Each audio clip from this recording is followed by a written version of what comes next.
হিয়াৰ বাহিৰ ঘুৰে আনা ঘুৰে ৰে দিয়ানা প্ৰেৰণ। Welcome back to my YouTube channel. आशा करिছো আপোনালোকৰ সকলোৰে ভালেই বাৰু আৰু মোৰো ভালেই, কিন্তু অকমান ব্যস্ততাৰ বাবে মই কিদিন ভিডিঅ' দিব পৰা নাছিলো, কিন্তু একো নাই, আজি আকৌ এটা ব্লগ আপোনাৰ কাৰণে লৈ আহিলো। আসলতে কথাটো হ'ল কি, মই মানে এখন প্ৰাইভেট কলেজত জয়েন কৰিছো, তাৰ কাৰণে মই ভিডিঅ' ৰেগুলাৰ দিব পৰা নাই, কিন্তু কালি হৈছে সানডে, আজি স্যাটাৰডে। সো মই ভাবিলো কি অকমান এতিয়া সন্ধিয়া সময় হৈছে, মই অলপ ওলাই যাওঁ, কিবা এটা খাই আহো। পঢ়া শুনা এইবোৰৰ মাজত ব্যস্ততাৰ মাজত দিমাগটো একদম বেয়া হৈ যায়, মইতো একেবাৰে নোৱাৰো। সো অলপমান যাওঁ, দিমাগটো ফ্ৰেছ কৰি আহোঁ। সো আপোনালোকে ব্লগটো কণ্টিনিউ চাই থাকিব, মই কলৈ যাওঁ কি কৰোঁ সকলোবোৰ দেখুৱাই থাকিম। সো মই ওলাই কৰি একেবাৰে ৰেডি, আৰু এতিয়া আপোনালোকে দেখিবলৈ পাইছে টমটমত বহি মই গৈ আছোঁ, আৰু কলৈ যাওঁ আপোনালোকে ভিডিঅ'টো চাই থাকিলে লাষ্টলৈকে গম পাব। গতিকে আশা কৰোঁ ভিডিঅ'টো আপোনালোকৰ ভাল লাগিব আৰু আপোনালোকে ভিডিঅ'টো চাই আহিব।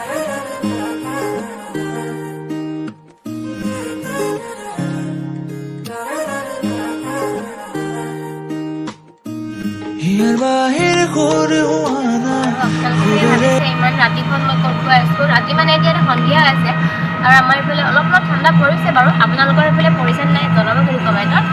আৰু মই গৈ আছোঁ খুৰীহঁতৰ ঘৰলৈ, আৰু খুৰীহঁতৰ ঘৰ আমাৰ ঘৰৰ পৰা প্ৰায় 3 কিলোমিটাৰমান দূৰত হ'ব, মানে খুৰীৰ মাকৰ ঘৰ, আৰু খুৰী তাতেই আছে, মানে খুৰীৰ গাটো ইমান ভাল নহয়, সেইকাৰণে খবৰ ল'বলৈ গৈ আছোঁ, গৈ পিনে খুৰীকো দেখুৱাম।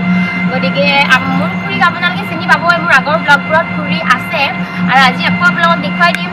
সো আপোনালোকে ভিডিঅ'টো কণ্টিনিউ চাই থাকক। এতিয়া মই আহি পাই গ'লোঁ খুৰীহঁতৰ ঘৰত। দেখিছে এজনী মোৰ খুৰী, আগতেও আপোনালোকে ভিডিঅ'ত দেখিছে, আৰু খুৰীৰ গাটো ভাল নাছিলে, সেইকাৰণে খুৰীক এবাৰ চাবলৈ আহিলোঁ। এতিয়া আপোনাক লগ কৰিব আহিছোঁ, কেনেকুৱা লাগিছে কৈ দিয়ক। ভাল লাগিছে, মোৰ ভতিজা আহিছে। তেনেহ'লে এতিয়া যাওঁগৈ, খুৰীক লগ পালোঁ, আৰু সোনকালে যাতে সুস্থ হৈ ঘৰলৈ যাব পাৰে তাৰে কামনা।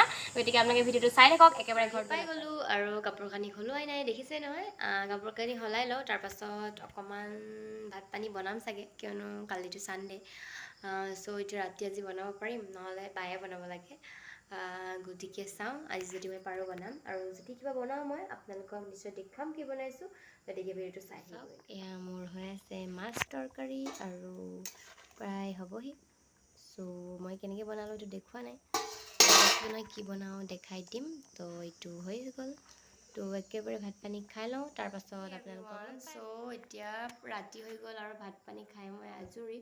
মাছ তৰকাৰী বনাইছিলোঁ, আপোনালোকক এনেই অকণমান দেখুৱাই দিলোঁ, আৰু বনোৱা সময়ত মোৰ মনতেই নাই ভিডিঅ' কৰিব লাগে, লাষ্টত এনেই অলপ দেখুৱাই দিলোঁ। চিম্পলকৈ আলুৰ লগত বনাইছিলোঁ, আৰু একো নাই বিশেষ, তাৰ লগতে ভাত পানী খালোঁ। এতিয়া শুই যামগৈ, আৰু এইকেইদিন মই ভিডিঅ' দিব পৰা নাই, অথনি কৈছোঁৱেই অলপ ব্যস্ততা বাঢ়িছে। কলেজ এখনত সোমাইছোঁ, প্ৰাইভেট কলেজ, আৰু প্ৰাইভেটেই হওক বা যিয়েই হওক, কলেজ বুলি ক'লে ক্লাছ হ'ব, গতিকে এটা নিজৰ ৰেছপনচিবিলিটি হয়। চ' ভালকৈতো আৰু আপোনাৰ টাইম দিব লাগে ন, সেইকাৰণে মই ভিডিঅ' কণ্টিনিউ কৰিব পৰা নাই। মাজতে বিয়া এখনলৈও গৈছিলোঁ, কিন্তু তাতো মই ভিডিঅ' কৰিব নোৱাৰিলোঁ। কিন্তু মোৰ তাত উঠা কেইখনমান ফটোগ্ৰাফ আছে, চ' মই ভিডিঅ'টো এণ্ডিঙত লগাই দিম, আপোনালোকে চাব কেনেকুৱা লাগিছে মোক কমেণ্ট কৰিব। চ' আজিলৈ এইখিনিলৈকে ভিডিঅ'টো চাই থকাৰ বাবে অশেষ ধন্যবাদ। আশা কৰিছোঁ ভিডিঅ'টো আপোনালোকৰ ভাল লাগিল। একো নাই, জাষ্ট এনেই এটা ব্লগ ষ্টাৰ্ট কৰিলোঁ, আৰু এইখিনিতে মই এতিয়া শেষ কৰোঁ।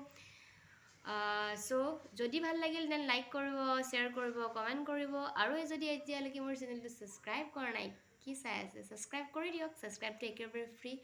আশা কৰিছোঁ আপোনালোকে ছাবস্ক্ৰাইব কৰিব, আৰু এইখিনিলৈকে ভিডিঅ'টো চাই